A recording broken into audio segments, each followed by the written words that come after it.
Good morning, students. Revision નું lecture magnetic મેટરની વાત છે. આ ચેપ્ટરમાંથી બહુ બધું કેન્સલ થઈ ગયું છે, તમારી જાણમાં આવી ગયું છે. તેમ છતાં હું કહું કે જે લોકો બોર્ડ પ્રિપેર કરે છે એ લોકોને ઉદાહરણ 1 થી 5 નથી, કંઈક ઉદાહરણ 1 થી 5 નથી, 11મું બી કેન્સલ થઈ ગયું છે અને એક્સરસાઇઝમાં 3 થી 25 કેન્સલ થઈ ગયા છે. એટલે પછી પાછળ બહુ જ ઓછા વધે છે. થિયરીની વાત કરું તો solenoid equivalent to bar magnet, ડાયપોલની સમાન ચુંબકી ક્ષેત્રમાં વર્તણૂક અને મેગ્નેટિક પ્રોપર્ટી ઓફ મટીરિયલ, આટલું બધું કેન્સલ થઈ ગયું છે. તો પાછળ ખાસ વધે છે અર્થનું મેગ્નેટિક ફિલ્ડ. તો એ તમારે બહુ સરસ તૈયાર કરવું રહ્યું જે લોકો બોર્ડની તૈયારી કરે છે, પણ નીટ જી માટે એવી કોઈ મર્યાદા હોતી નથી, એટલે એને તો તૈયારી કરવી પડશે જ. તો અત્યારે જે હું રિવિઝન કરાવું છું તે એક્સરસાઇઝ છે અને ઉદાહરણ છે. જે લોકોને માત્ર એમ છે કે ના મારે બોર્ડ જ કરવું છે, તો એ લોકોને જે હું પહેલા ઉદાહરણથી કરાવું છું તો એ નહીં કરવાનું, પરંતુ સીધું જે કામનું ઉદાહરણ છે ત્યાંથી એને આગળ કરવાનું થાય. અને એને બહુ વધારે વખત કરવાનું છે, કે આમાંથી તમે છુટકારો લેવા માગતા હો તો સ્વાભાવિક છે તે જે તમારે કરવાનું છે વધારે સમય મળશે અને વધારે તમારે સોલ્વ કરવાના થાય. ફ્રી નથી રહેવાનું કે મારે તો ક્યાં કરવું છે એમ કરી ફ્રી રહ્યો તો ફાયદો તમને ન થાય. તમને ફ્રી એટલા માટે કરવામાં આવ્યા છે કે જેથી કરીને બીજું તમે સરસ રીતે કરી શકો. આ નહીં કરવાનું તો તમને ફાયદો થશે. પણ જેને નીટ જે કરવાનું છે એને ફરજિયાત આ બધું કરવાનું છે. ઘણા વિદ્યાર્થીઓ એમ કીધું કે સર તમે ટેક્સના પ્રોબ્લેમ ફરા રિવાઇઝ કરાવી દો ને, એટલે આજે હું ટેક્સના પ્રોબ્લેમ રિવાઇઝ કરાવું છું. કેલ્ક્યુલેશન નહીં કરાવું, કેલ્ક્યુલેશન તમારે જાતે કરવાની છે. તો પહેલું ઉદાહરણ છે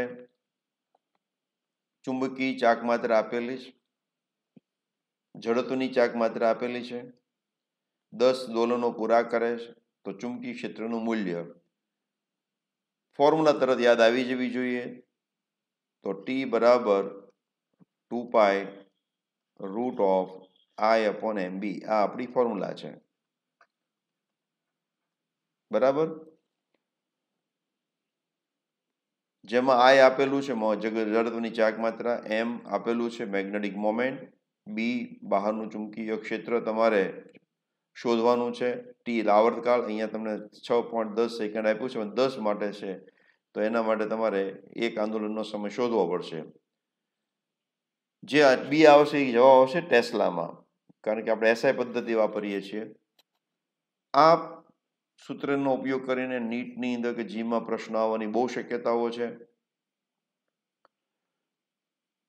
એક મેગ્નેટ માટે તમને ટાઈમ આપ્યો હોય, બીજા મેગ્નેટ માટે બીજો ટાઈમ આપ્યો હોય, પછી તમને એમ કે એની ચાક માત્રાનો ગુણોત્તર કેટલો, અથવા મેગ્નેટને કટ કરીને પૂછવામાં આવે, જે આપણે આગલા લેક્ચરમાં એક્સપ્લેન કર્યું હતું. બે મેગ્નેટ સાથે મૂકવામાં આવે, એક નોર્થ છે અહીંયા આગળ સાઉથ છે, બીજું મેગ્નેટ છે અહીંયા આગળ સાઉથ છે અને નોર્થ છે. તો આની મેગ્નેટિક મોમેન્ટ આમ છે, આની મેગ્નેટિક મોમેન્ટ આમ છે, તો બેની સંયુક્ત મેગ્નેટિક મોમેન્ટ મારે લેવાની MA - MB, તો મોટામાંથી નાનું બાદ કરવાનું. તો બે એક આવર્તકાળ આપ્યો હોય, પછી હું પોઝિશન બદલી નાખું, અહીંયા નોર્થ લઈ લઉં, અહીંયા સાઉથ લઈ લઉં, તો MA + MB લેવાનું અહીંયા આગળ, અને તમને બીજો આવર્તકાળ આપ્યો હોય, પછી તમને એમ કે MA/MB શોધો, તો તમે યોગ વિયોગની પદ્ધતિથી આ ગણતરી કરી શકો. I કેટલું લેવાનું, તો તમે કોઈ પણ સ્થિતિમાં હોય મેગ્નેટની ઓરિએન્ટેશન ઉપર જડત્વની ચાક માત્રા આધાર રાખતી નથી, એટલે તમે બંને સ્થિતિમાં I1 + I2 અથવા IA + IB લેવાનું. તો આવી રીતે આના દાખલાઓ અલગ અલગ રીતે પૂછી શકાય.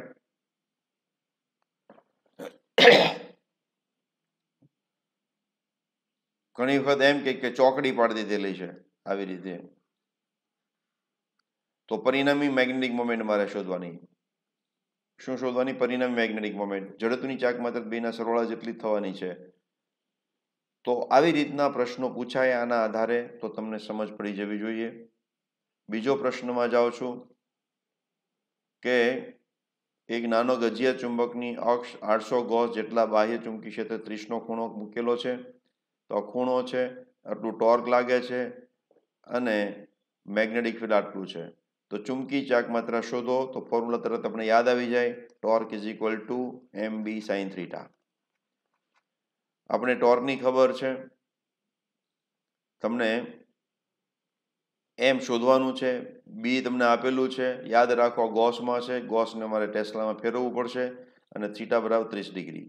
તો એમને સૂત્રનો કરવાથી તમારે પહેલા આન્સરનો જવાબ આવી જશે, પહેલા ક્વેશ્ચનનો જવાબ આવી જશે. તેને મહત્તમ સ્થાયી સ્થિતિમાંથી મહત્તમ અસ્થાયી સ્થિતિમાં લાવવા માટે કાર્ય. તો પહેલાં એ વિચારી લો, મહત્તમ સ્થાયી સ્થિતિ એટલે શું? તો કે ટોર્ક 0 લાગતું હોય અને સ્થિતિ ઉર્જા ન્યૂનતમ હોય, અને મહત્તમ અસ્થાયીમાં યુ તમારું મહત્તમ હશે અને આ ટોર્ક તમારું 0 હશે. એટલે કે આવું ક્યારે બને કે થીટા જ્યારે 0 ડિગ્રી હોય ત્યારે આવું ક્યારે બને? થીટા બરાબર 180 ડિગ્રી હોય ત્યારે. ફરીવાર આપણે વિચારી લઈએ, આ મારું મેગ્નેટિક ફિલ્ડ છે અને મેગ્નેટિક ફિલ્ડની અંદર મેં આ એક મેગ્નેટ મૂક્યું છે. અહીંયા આગળ નોર્થ છે, અહીંયા આગળ સાઉથ છે, સાઉથથી નોર્થ આ ડાયરેક્શનની અંદર મારી મેગ્નેટિક મોમેન્ટ છે. આ મારું બી છે, આ મારું 180 ડિગ્રી થાય. તો આ બીજી સ્થિતિ થઈ. એ સ્થિતિમાં સ્થિતિ ઉર્જા કેટલી આવશે? તો કે -mb cos 180, એટલે આવું હું કરીશ એટલે આવશે mb. આને હું u2 સ્થિતિ કહું. આ રીતે હું મેગ્નેટ રાખેલું હોય તો થીટા મારો 0 આવશે, તો u1 મારું આવશે mb માં પણ નેગેટિવ સાઇન સાથે.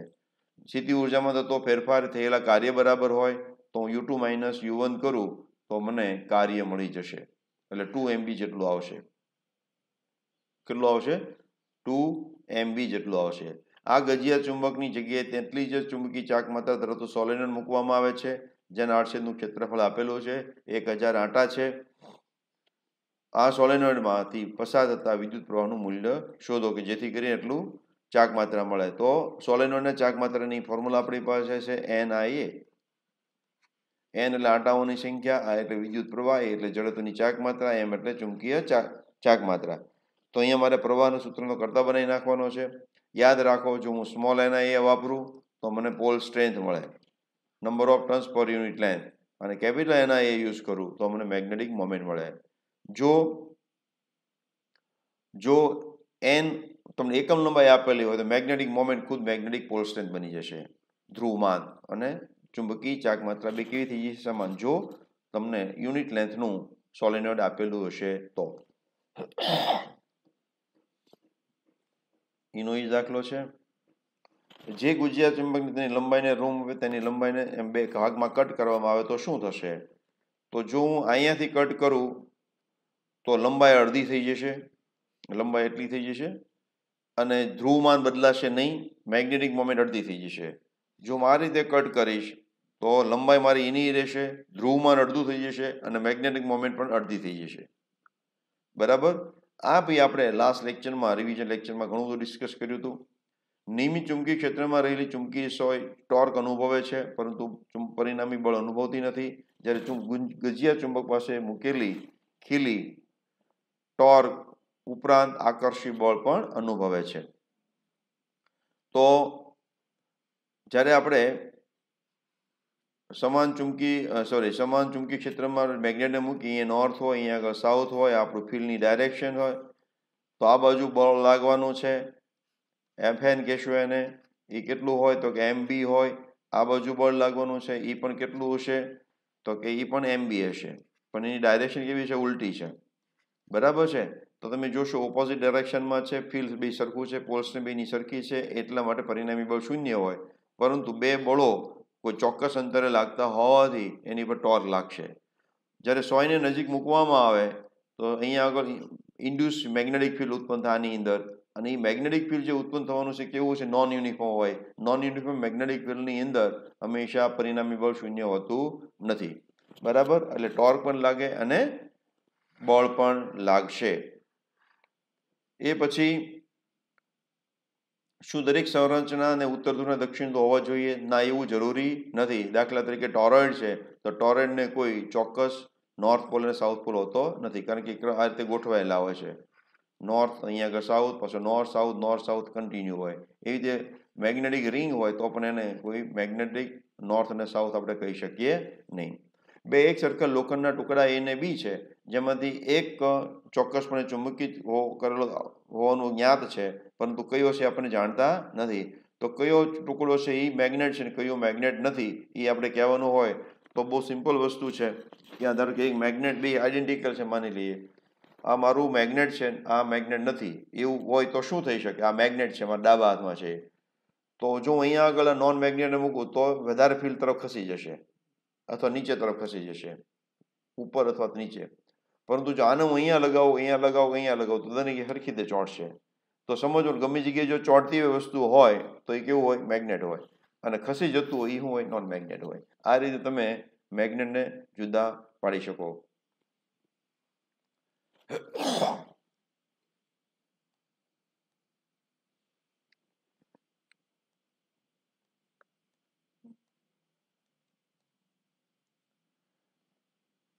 એક 5 સેન્ટીમીટર લંબાઈનો ગજિયા ચુંબકના મધ્ય બિંદુથી 50 સેન્ટીમીટર અંતરે વિષુવરેખા અને અક્ષી ક્ષેત્રનું મૂલ્ય કેટલું હોય? તો તરત આપણે ફોર્મ્યુલા યાદ આવી જવું જોઈએ. આનું વિષુવવૃત્ત કહેવાય, ના એની અક્ષ કહેવાય. તો આ વિષુવવૃત્ત પાસે મેગ્નેટિક ફિલ્ડની ફોર્મ્યુલા છે μ0/4πm/r³. લાંબા અંતર માટે, ટૂંકા અંતર માટે તમારે એક્ઝેક્ટ ફોર્મ્યુલા બનાવવાની થાય, r² - x²⁵ અને એક્સિસ હોય તો r² + x²⁵, અને જો એક્સિસ હોય તો r² - x²² અને એ વધારાનો એક એક્સ આવતો હોય.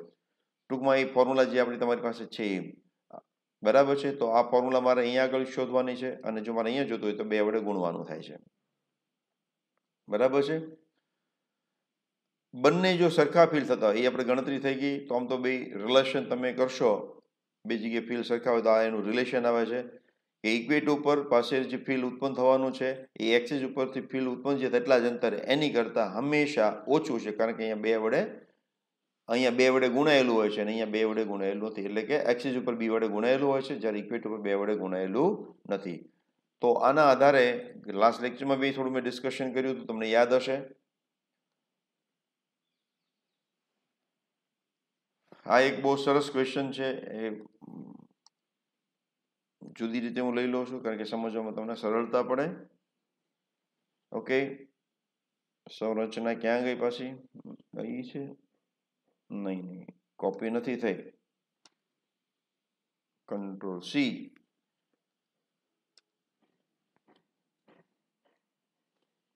યસ.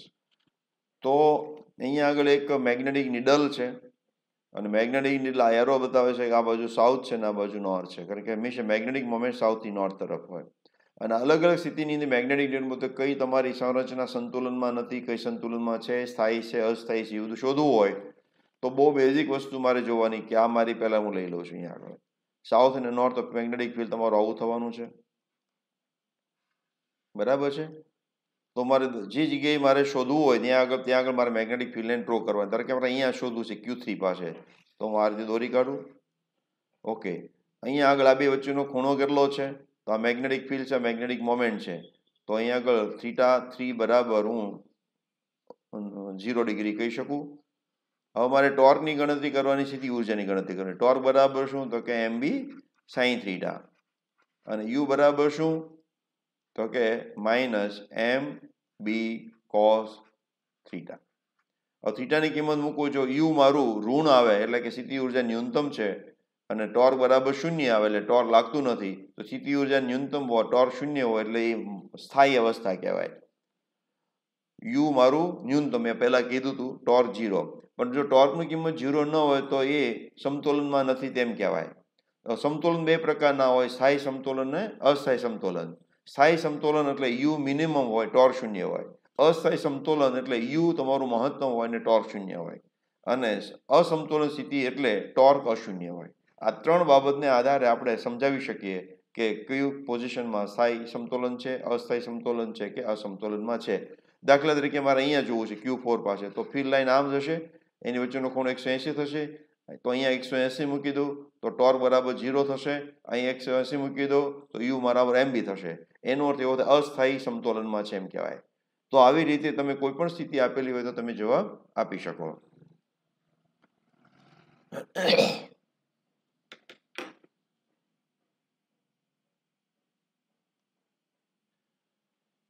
અલગ અલગ સ્થિતિ તમને આપેલી છે, કઈ સાચી આકૃતિ છે એ તમારે બતાવવાનું હોય તો આપણે જાણીએ છીએ કે મેગ્નેટિક ફિલ્ડ લાઇન હંમેશા બહાર નીકળે અને પાછી અંદર જતી રહેતી હોય, કારણ કે આપણે સંકલન કરીએ બી ડોટ ડી એ તો 0 આવવું જોઈએ બંધ પૃષ્ઠ માટે, તો એ મેગ્નેટિક ફિલ્ડ હોઈ શકે. જો 0 ન આવે તો એ મેગ્નેટિક ફિલ્ડ હોઈ શકે નહીં.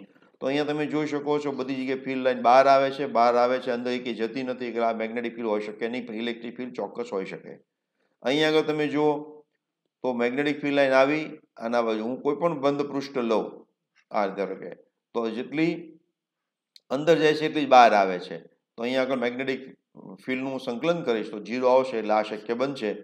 અહીંયા આગળ એટલા માટે શક્ય નથી કે બે લાઈનો ક્રોસ થાય છે, બે લાઈનો ક્યારેય ક્રોસ થઈ શકે નહીં. અહીંયા આગળ હું જોઈશ તો બધી લાઈનો બહાર આવે છે, તમે જોઈ શકો છો બધી લાઈનો બહાર આવતી હોય તો કોઈ દિવસ મેગ્નેટિક ફિલ્ડનું સંકલન પૃષ્ઠ સંકલન 0 થાય, બધી લાઈનો બહાર આવે છે.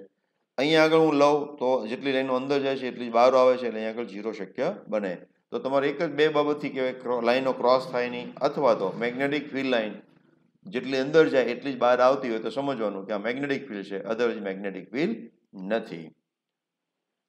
આમાંનામાં એક બીજી સરસ તો અહીંયા તમે જોશો તો સમાંતર છે, જુઓ આ તો અહીંયા આવી હોઈ શકે ખરી, પણ આ નહીં તો આ પૂરી બંધ ગાળો ન બનાવે કોઈ દિવસ. તો બંધ ગાળો બનાવવા માટે ટર્ન થવું જોઈએ, ટર્ન નથી થતું એટલે આ હોઈ શકે નહીં. એવી રીતે અહીંયા આગળ તમે જો આમ જ જાય છે સીધું, બંધ ગાળો બનતો એટલે શક્ય બને નહીં.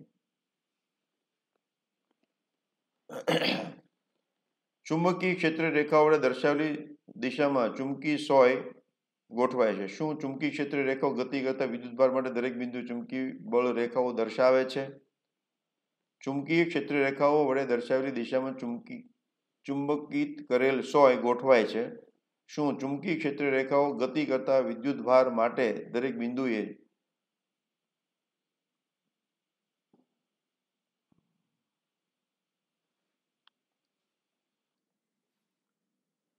ચુંબકીય ક્ષેત્ર રેખા વડે દર્શાવેલી દિશામાં ચુંબકિત કરેલ સોય ગોઠવાય છે, કારણ કે એને બળ લાગે છે. ચુંબકીય સોયને મેગ્નેટિક ફિલ્ડની દિશામાં બળ લાગે એટલે ગોઠવાઈ જવાનું છે.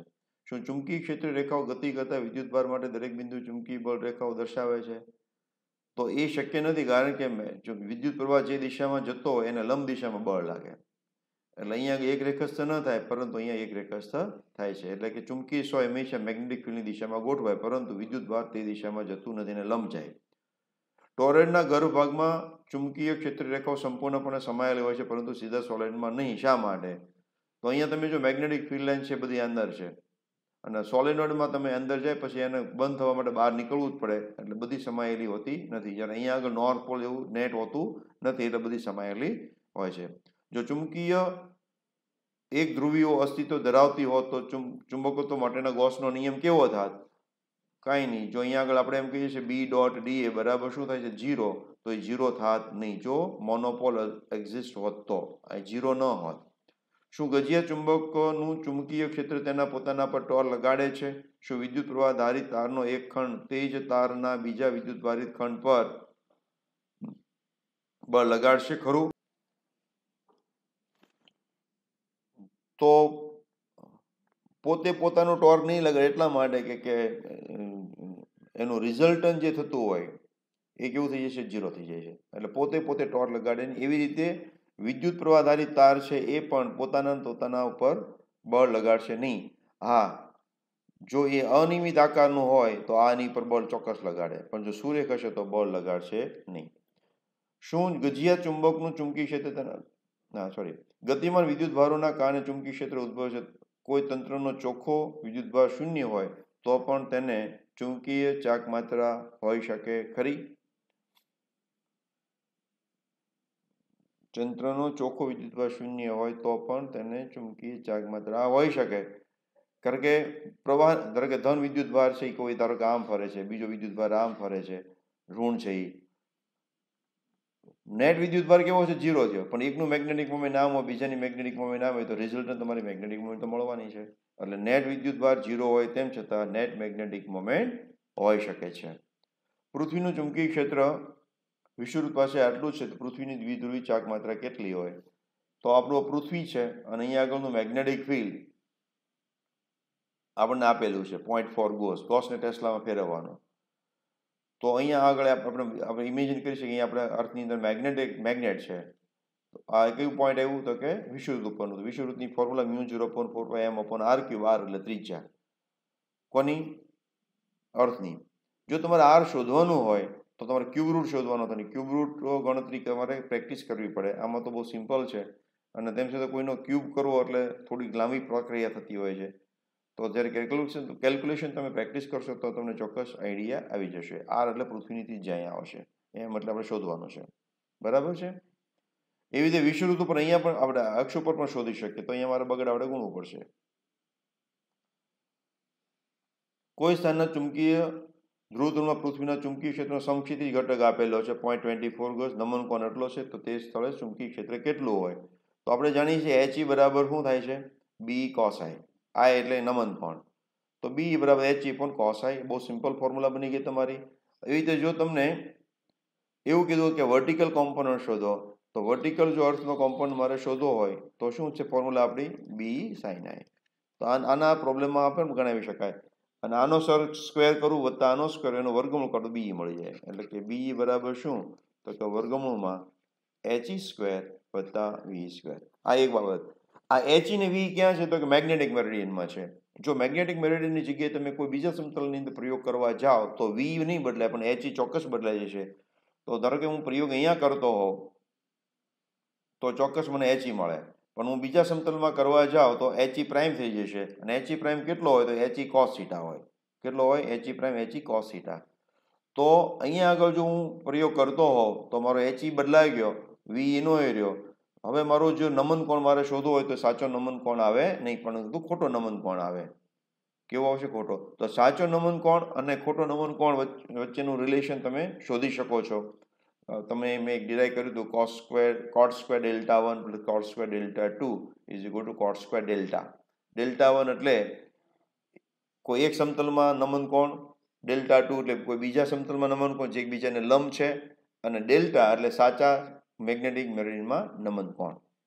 તો આ સાચું છે. અહીંયા ધારો કે હું કહું ડેલ્ટા 1 આના માટે ડેલ્ટા 1 હોય, આના માટે ડેલ્ટા 2 નમન કોણ. તો સાચું નમન કોણ કેટલું હોય?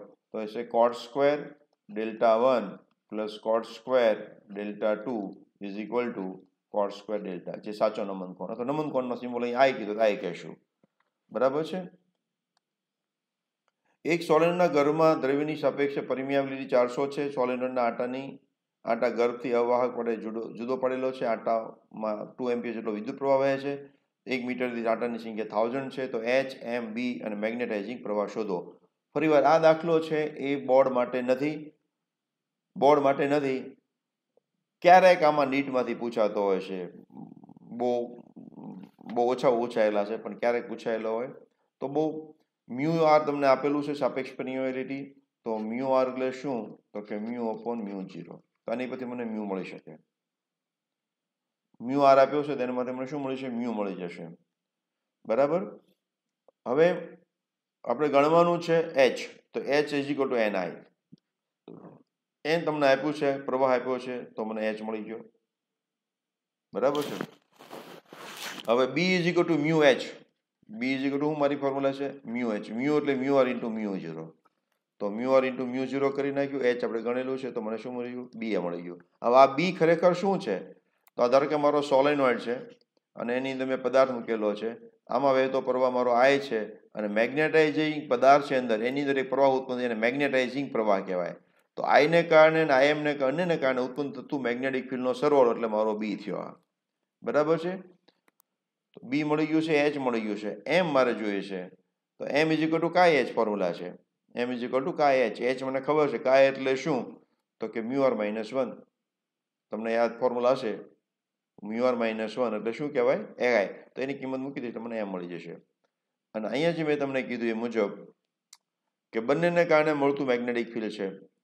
તો તમે આવી રીતે બનાવી શકો ફોર્મ્યુલા કે આ જે છે એ μ0 ni મારું સોલેનોઇડના પ્રવાહને કારણે, અને μ0 NIM એ શું છે? અંદર રહેલા પદાર્થમાં પ્રેરિત થતા વિદ્યુત પ્રવાહને કારણે. એ બેનો સરવાળો કરો એટલે B મળે. હવે IM ને મારે સૂત્રનો કરતા બનાવી નાખવાનો છે. તો B/μ0 n - n થઈ જશે. આ બધી કિંમતો આપણે આપેલી છે એટલે આપણે ગણતરી કરી શકીએ છીએ.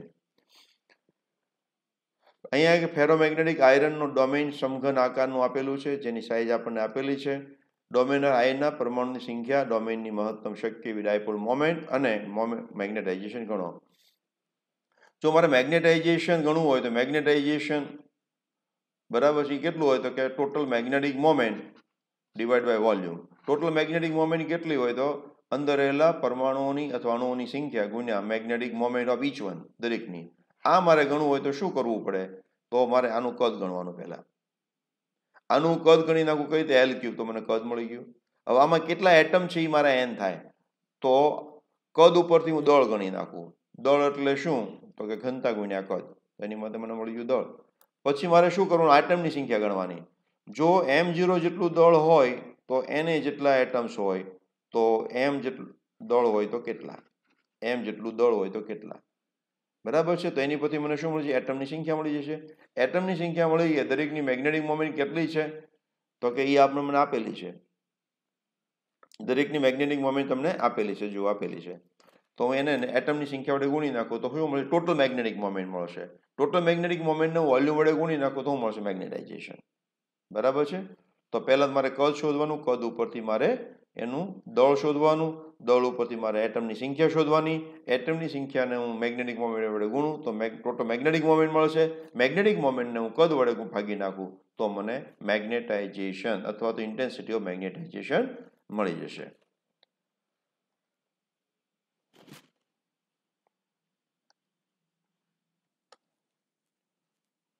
તો વિદ્યાર્થી મિત્રો, આમાં તો માત્ર બે જ જે પહેલા બે દાખલા છે બોર્ડ માટેના છે, અને બાકીના બધા જે છે એ ઓફકોર્સ નીટ માટે ઉપયોગી છે.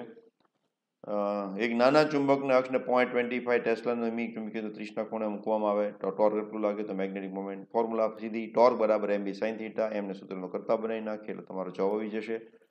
તમારું રિવિઝન એટલું ઝડપી થતા આવડી જવું જોઈએ. મેગ્નેટિક મોમેન્ટ ધરાવતા ગજિયા ચુંબકને 0.15 ટેસ્લાના નિયમિત ચુંબકીય ક્ષેત્રમાં મૂક્યો છે. જો ગજિયો ચુંબકના ક્ષેત્ર સમતલમાં મુક્ત ભ્રમણ કરી શકે તેમ હોય તો તેની કઈ દિશામાં ગોઠવણી થશે? ગોઠવણી સ્થિર અને અસ્થિર સંતુલન દર્શાવશે. સ્થિર એટલે શું? મેં તમને પહેલા કીધું એ મુજબ સ્થિતિ ઉર્જા તમારી ન્યૂનતમ હોવી જોઈએ, ટોર્ક શૂન્ય હોવું જોઈએ.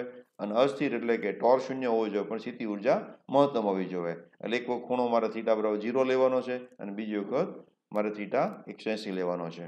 અને દરેક તમે સ્થિતિ ઉર્જા ગણતરી કરી શકો. એકવાર -mb આવશે, બીજી વાર આવશે 2mb. ખૂબ નજીક વીટેલા 800 આંટા ધરાવતા આડછેદનો ક્ષેત્રફળ ધરાવતા સોલેનોઇડમાંથી 3 એમ્પીયરનો વિદ્યુત પ્રવાહ પસાર. સોલેનોઇડમાં કઈ રીતે ગજિયા ચુંબકની જેમ વર્તશે તે સમજાવો. તેની સાથે સંકળાયેલ મેગ્નેટિક મોમેન્ટ. સીધી ફોર્મ્યુલા છે Na. આગળ આપણે કરેલું છે. એક સાઈડ છે નોર્થ, બીજી બાજુ સાઉથ. કઈ રીતે નક્કી કરવાનું? પ્રવાહની દિશા આવી હોય એક બાજુથી જોતા અને પ્રવાહની દિશા આવી હોય. જો આવી હોય તો એ બાજુ સાઉથ બનશે અને આવી બાજુ હશે તો નોર્થ બનશે. બરાબર. આગળનો જે સ્વાધ્યાય છે એમાં મુક્ત ભ્રમણ કરી શકે છે એટલા મેગ્નેટિક ફિલ્ડમાં લગાડવામાં આવે છે. તો સોલેનોઇડની અક્ષ આપેલ સાથે થીટા કોણ બનાવે તો ટોર્કની ફોર્મ્યુલા છે mb sin θ. આગળનો m આપણે ગણેલો છે, b તમને આપેલું છે. θ બરાબર 30 ડિગ્રી. કિંમત મૂકી દો એટલે આપણે જવાબ આવી જશે. મેગ્નેટિક મોમેન્ટ ધરાવતા ગજિયા ચુંબકને નિયમિત ચુંબકીય ક્ષેત્ર સાથે એક રેખાસ્થ કરેલો છે. બાહ્ય ટોર્ક દ્વારા કેટલું કાર્ય કરવું જેથી મેગ્નેટિક મોમેન્ટ ક્ષેત્રની દિશામાં અને ક્ષેત્રની વિરુદ્ધ ગોઠવાય છે? તો જ્યારે ક્ષેત્રની દિશામાં ગોઠવાય તે ટોર્ક શૂન્ય થશે અને સ્થિતિ ઉર્જા કેટલી છે? -mb થશે. જે આપણે કીધું θ 0 લેવાનું. અને 180 થાય ત્યારે ટોર્ક પાછું ફરી વખત કેટલું થઈ જશે? 0 અને સ્થિતિ ઉર્જા થઈ જશે mb. બે વચ્ચેનો સ્થિતિ ઉર્જાનો તફાવત એટલે કાર્ય. બે વખતની સ્થિતિ ઉર્જાનો તફાવત એટલે શું મળી જશે? કાર્ય મળી જશે. બરાબર.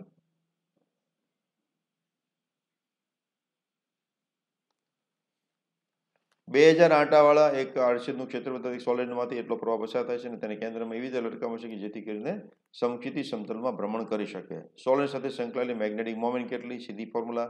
જો સોલેનોઇડ અક્ષ 30 સાથે બનાવતી નિયમિત ચુંબકીય ક્ષેત્રમાં મૂકવામાં આવે તો સોલેનોઇડ પર લાગતા બળ અને ટોર્કના મૂલ્ય. તો m બરાબર Na, ટોર્ક બરાબર mb sin θ. એકની એક ફોર્મ્યુલા બહુ બધી વખત છે. 16 આંટા અને 30 સેન્ટીમીટર ત્રિજ્યા ધરાવતું વર્તુળ ગૂંચળું એટલો વિદ્યુત પ્રવાહ ધરાવે છે. લંબરૂપે ગોઠવેલું ક્ષેત્રની દિશાને લંબ અને ગૂંચળાના સમતલમાં રહેલી અનુલક્ષીને ગૂંચળું મુક્ત રીતે ભ્રમણ કરી શકે. જ્યારે ગૂંચળાને થોડું ઘુમાવીને છોડી દેવામાં આવે ત્યારે તે સ્થિર સ્થિતિમાં સંતુલન આસપાસ આવૃત્તિ દોલન કરે છે. ગૂંચળાની તેની ભ્રમણ અક્ષને અનુલક્ષીને ઝડપથી. તો આ જે આપણું સૂત્ર છે ટી બરાબર 2π√i/mb એની જગ્યાએ f બરાબર 1/2π√mb/i. એમ એટલે શું? NI એ કેપિટલ NI આમ તમારે કરવાનું હોય. આટા 16 જ છે, 10 સેન્ટીમીટર છે એવું જરૂરી નથી. સ્મોલ n કરું તો મને મેગ્નેટિક મોમેન્ટ પછી મળી જાય. આવૃત્તિ તમને આપેલી છે અને આપણે ગણવાનું છે શું? ઝડપની ચાક માત્રા ગણવાની છે. તો આઈને સૂત્રનો કરતા બનાવી નાખશું આપણે, બાકીની બધી કિંમતો મૂકી દઈશું એટલે ગણતરી થઈ જશે. આ બધા તમારે ગણી નાખવાના છે. મેગ્નેટિક મેરિડને સમાંતર ઉર્ધ્વ સમતલમાંથી મુક્ત રીતે કરી શકે એવા ચુંબકીય સોયની અણી સમક્ષિતિ સાથે 22 ડિગ્રીના કોણ બનાવતી દિશામાં છે. આ સ્થળે પૃથ્વીના ચુંબકીય ક્ષેત્રનો સમઘટક એટલો આપેલો છે. આ સ્થળે પૃથ્વીના ચુંબકીયનું માન શોધવાનું છે.